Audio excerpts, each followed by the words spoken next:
Welcome to the most important podcast in the world. I'm your host, Reese Wood, and on this episode we have comedian Emmett Crazy Cannon.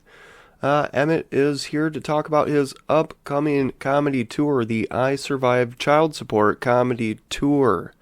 It's a true story from what I heard, but I'm going, and I'm going to find out if it is or not.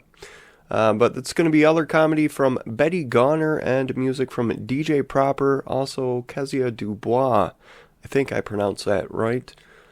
November 24th, 7 p.m. That's going to be at the Emmanuel Family Life Center, 1151 East Grand Avenue. Don't forget the zip code, 53511.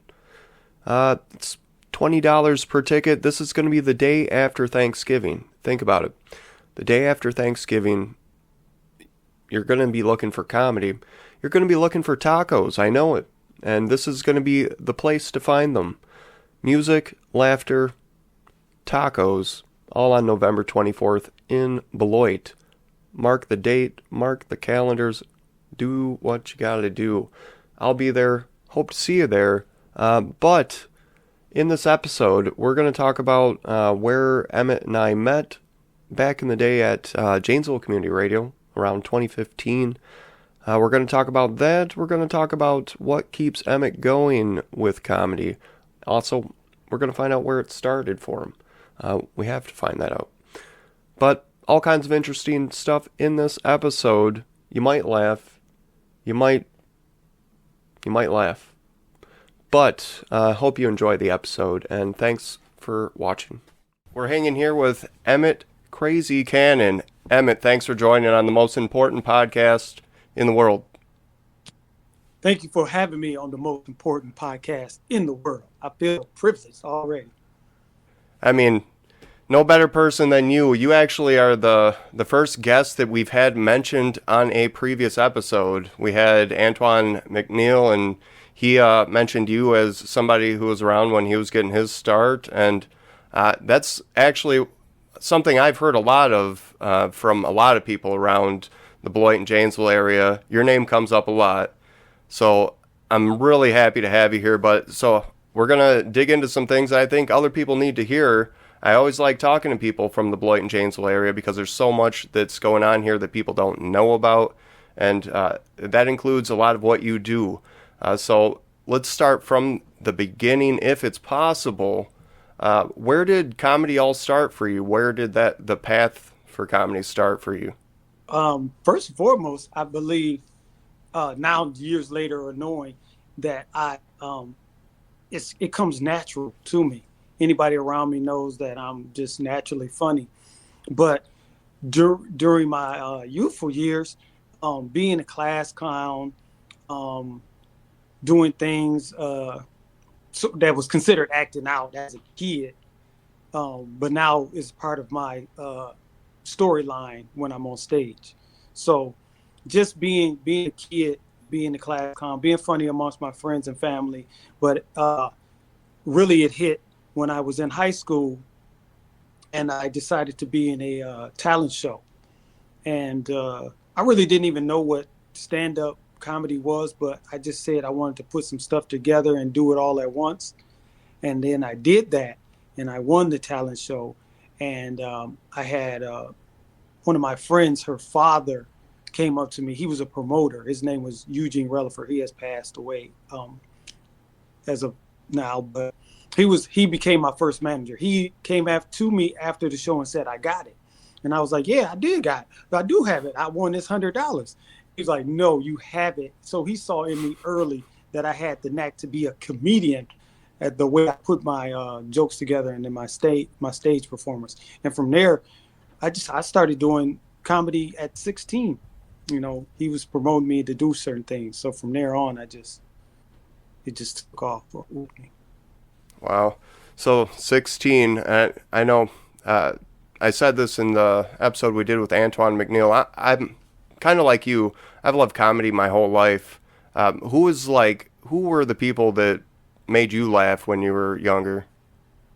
You know what? I throw people off. I could say, the Richard Pryors, the Eddie Murphys, things like that. But being that in my era growing up, um, the real people that taught me comedy and how to do it was Carol Burnett, because she had a variety show, and I like to do improv.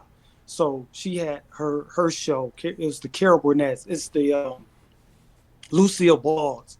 It's those people, because I watched them, and they just had it where they did comedy on the film.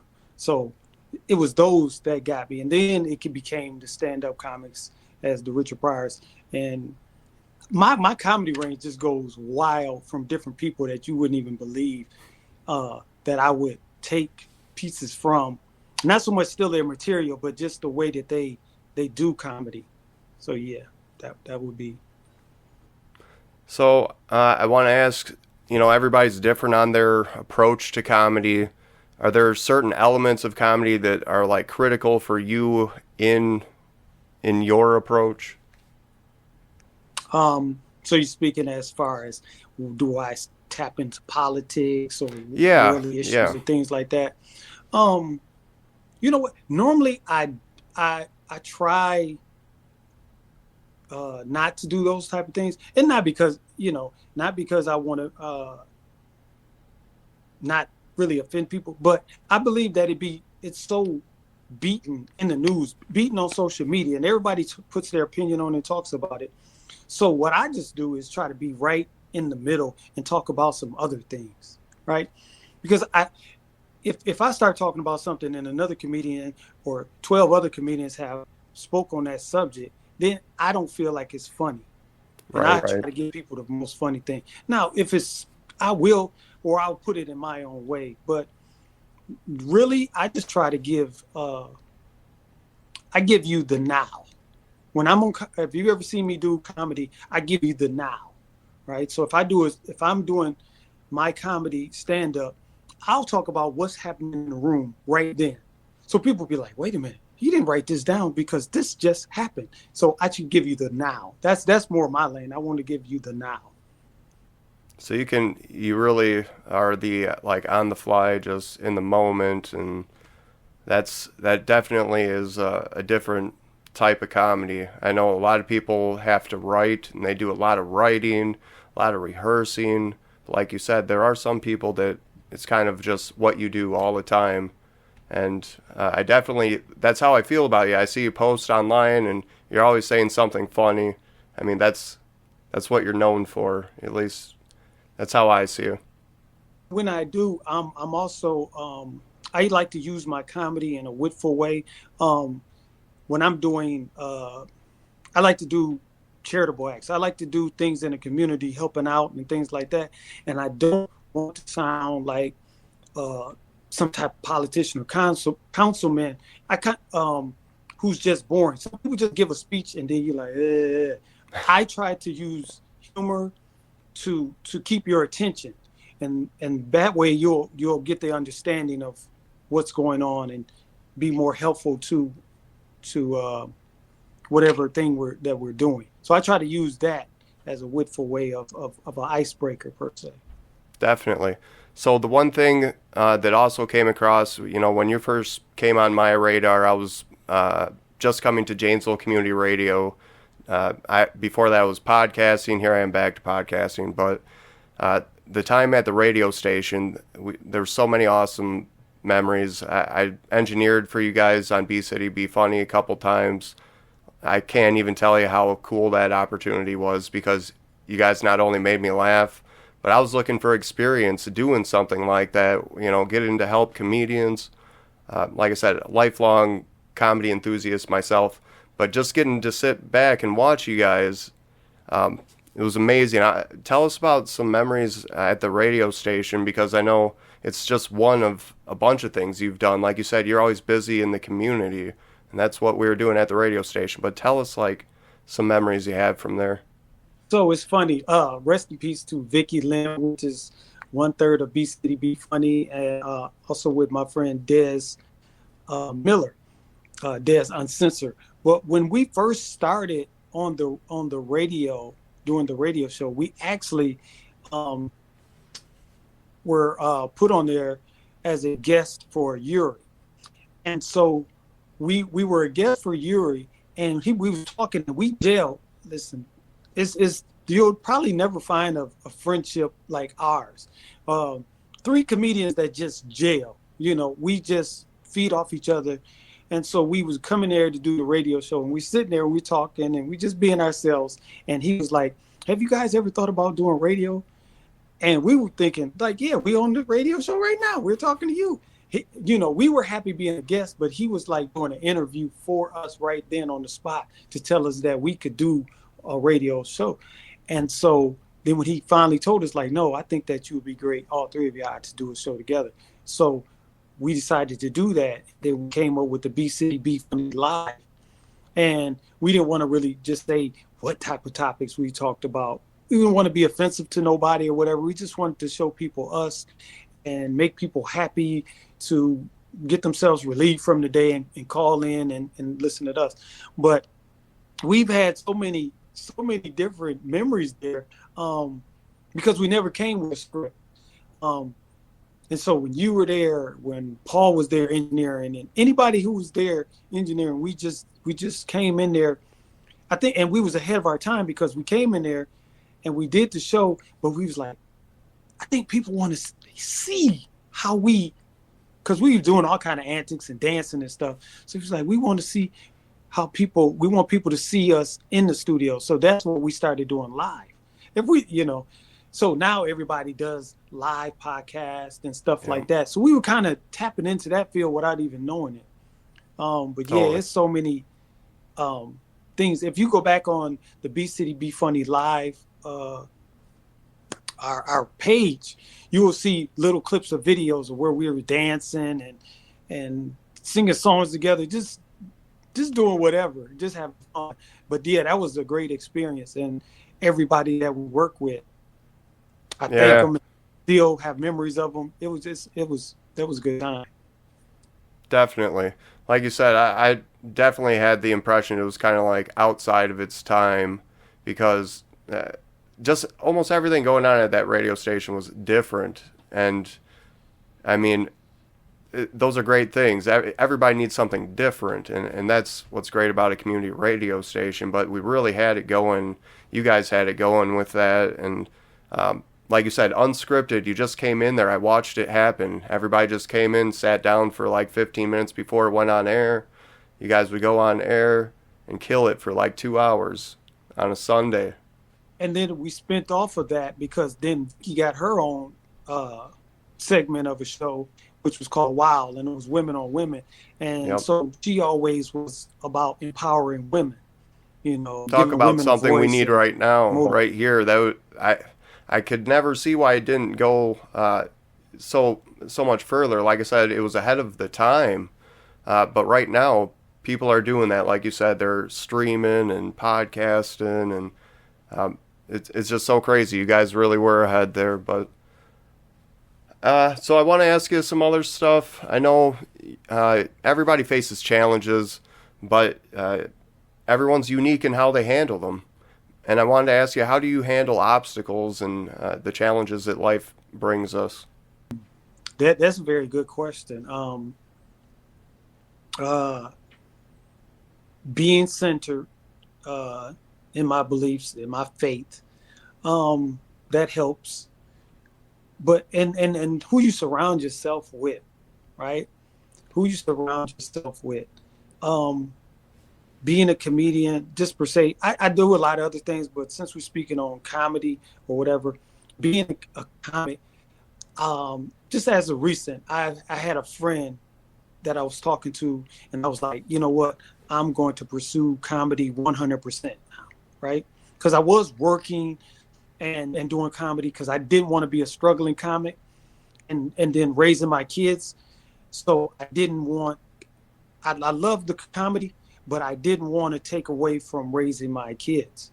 But you got to have a group of people around you that this is how I feel, that believes in you more than you believe in yourself. Because some people are like, man, comedy, oh man, you really want to do it. I know you're funny, but you really want to do that full time. Well, then how do you get the Steve Harveys? How do you get the Kevin Harts? How do you get the Mike Epps? How do you get any of these comics to the level that they're on? They started from somewhere, but they started not only believing in themselves, but they have a team around them that believes in them, because you're going to need managers. You're going to need this vehicle to push you to get you there, So those are things that I try to. But yeah, it is. You will have frustrating days because people don't understand.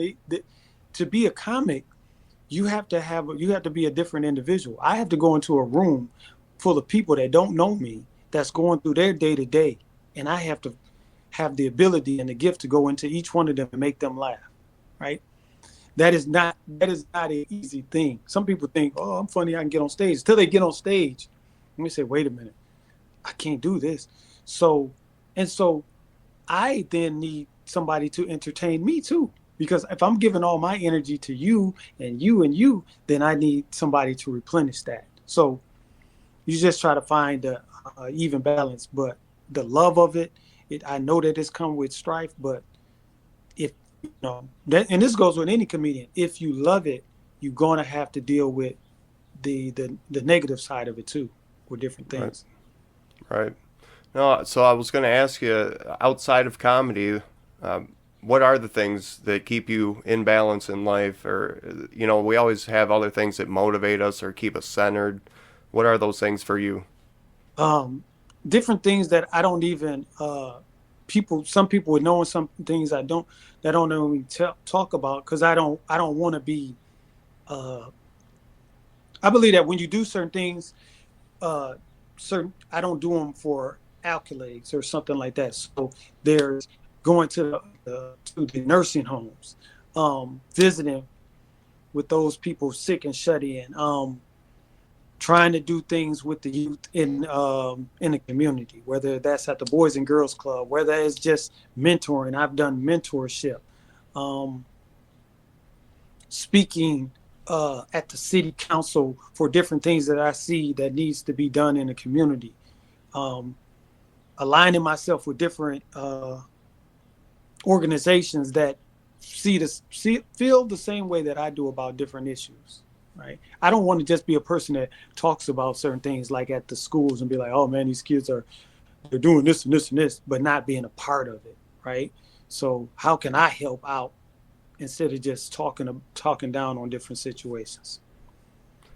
So one thing I remember about you, it was maybe my first or second campaign, somewhere maybe in between. I don't want to, for viewers and listeners, I don't measure everyone this way, but you did reach out to me. You had some kind of question about me being active in terms of politics. Anybody that reaches out around here or keeps an eye on what's going on locally, at least, it takes a lot to do that. I don't think everybody does that. And I didn't get a lot of people reaching out to me personally, but you did, like I said, and I got to tell you, it stood out because you were just asking something. I can't remember. You had a family member or a relative that was wondering about the people that were in a certain election or something. Just something simple. It wasn't a big deal. But I've had a handful of people around here. I don't consider myself like a big politician or a political person, even though I did run for office twice. Politics are only as much as part of my life as they are yours. I don't go on Facebook or social media every day and talk about politics. But so when people just communicate or send a message about this or that, it could be something small, it stands out to me because, like I said, around here, you got your big name politicians, even in a small city, and they use everything they can to advance themselves politically. But then you have a lower level of people just in the community that are always doing stuff. And you really got to notice, you really got to be at least your ear to the ground on some of the stuff to see what I'm talking about, I guess. But so just wanted to tell you, I mean, I guess I appreciate some of the stuff that you, like you said, even showing up at a city council meeting. More people I really wish would, if you feel a certain way about something, please at least show up one time for anything. I mean, because But no, I wanna give you this moment. And knowing you over the years, we may not talk or see each other as much, uh, but I'm following you from a distance. I see, you know what I'm saying? And so I'd like to give people their flowers as well. Men would, to all the viewers, women like flowers, the actual plant, right? That makes them smile and happy and feel good on different occasions. Men like to get flowers as far as our attaboys, right? And our words of encouragement. So I'm giving you your flowers, as a family man, as a man of the community, and playing part in the community as far as you know, whatever you run for and trying to be an advocate of that within the community, right? So I give you your flowers for that, because like I said, a lot of people talk about it, things, but they don't want to be about it. So being active in the community and doing certain things, and you may get kicked around. You may not um, get the spot that you're trying to get. You may not get all the votes, and sometimes that's political. Just trying to be a part um, of something and trying to get voted in, and then that becomes political because your name doesn't stand out as far as someone else's does, right? So that can be a little discouraging in a way as well. Um, and that's it's funny because I'm thinking about being a part of doing some more stuff like that within the community, um, because I think that some more people will listen to me more than they would someone else. But no, back to you though. But I'm giving you your kudos for what you have done over the years, and whatever you may decide to do. Just keep I appreciate staying it. at it. Well, I'm gonna drag us out of even when the word politics comes up. Like I said, I am in my heart of hearts, I'm not a political person. When it comes up, part of me cringes always. But so getting back to, I wanted to ask you about this upcoming comedy show. You're doing one on the 24th of November. Tell us about this show, who you're doing it with, what's going on. Okay, so on the 24th of November, 2023, in Beloit, Wisconsin, at Emmanuel Family Life Center, I will be doing Emmett Cannon's comedy tour, right? And it's the first of many that's going to attach itself and run throughout this state line area. And the topic is I Survived Child Support, right? And that can come with a whole lot of meanings. So for everybody, I want everybody to come out and hear my story, my survival, my story on that. But it's going to be a great show. I'll have music performance opening up by the very good songstress Keziah Dubois, and she's from this area. I'll have one of my good comedian female friends from Milwaukee, Wisconsin. Her name is Betty Garner. She's going to come down and open up with some comedy. We have a DJ Proper. He's very known in this area. So the lineup is very good for the show. Me being the headliner. And if you want to come out and have some good food as well, we have Blake Fleming, and he has his own taco business, which is Taco Man 608, right? So come out and get some good food. Come out and get some good comedy, good clean comedy.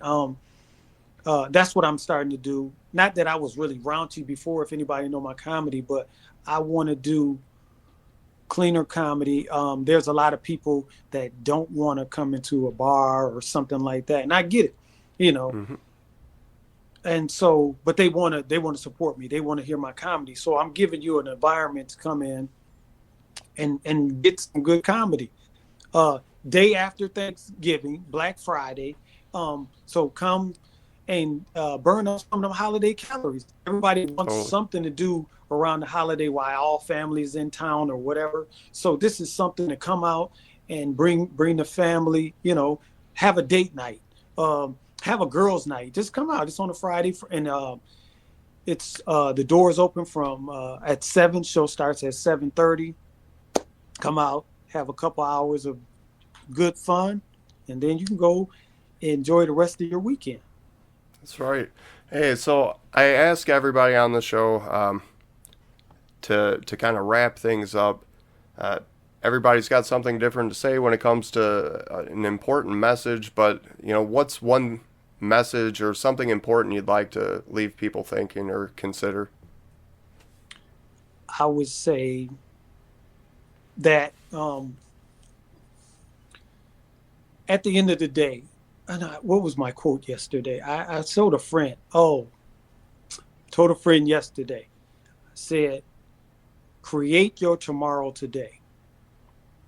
Create your tomorrow today." So if you're not having a good day today, still put it in your mind that tomorrow is going to be better, right? Because especially now during the holiday season and all of that, depression kicks in with different people and all of that, and they can't really see their way, and it gets kind of murky. So my whole thing is create your tomorrow today. Love it. Love it. All right, I'm going to see you at your comedy show November 24th. Everybody, make sure you're there. It's easy. Send them, what's it, $20 on Cash App? Cash App. I am in the my team and I we've even went back to going to give tickets out. So you can hit me up 1608-931-9458, and we will send my people out and they will give you the ticket. We don't want you to wait Nice. to the last day and not be able to get in. Come get it now. That's the next Friday, the 24th. It's going down, November 24th. So come out and be a part of it. And I appreciate you, Reese. Appreciate what you're doing. I appreciate you having me on your podcast. Keep doing bigger and better things. Absolutely. You too, Emmett. Thanks again. Appreciate it. Okay. Thank you.